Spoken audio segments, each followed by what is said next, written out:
Yahvé vit que la malice de l'homme sur la terre était grande et que tout l'objet des pensées de son cœur n'était toujours que le mal.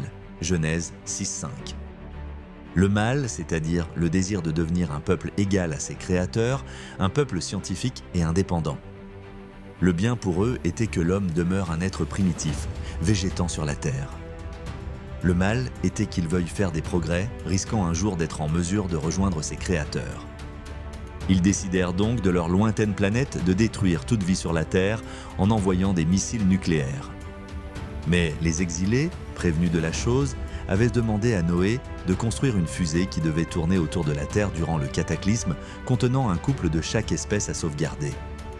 Ceci est une image. En réalité, et vos connaissances scientifiques vous permettront bientôt de le comprendre, il suffit d'avoir une cellule vivante de chaque espèce, mâle et femelle, pour reconstituer ensuite l'être tout entier.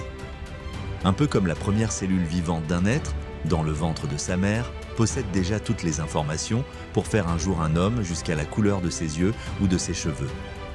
Ce fut un travail colossal, mais qui fut achevé à temps. Lorsque l'explosion eut lieu, la vie était préservée, à quelques milliers de kilomètres au-dessus de la Terre. Le continent fut immergé par un immense raz-de-marée qui détruisit toute vie à sa surface. Pour en savoir plus, téléchargez gratuitement le livre qui dit la vérité sur raël.org.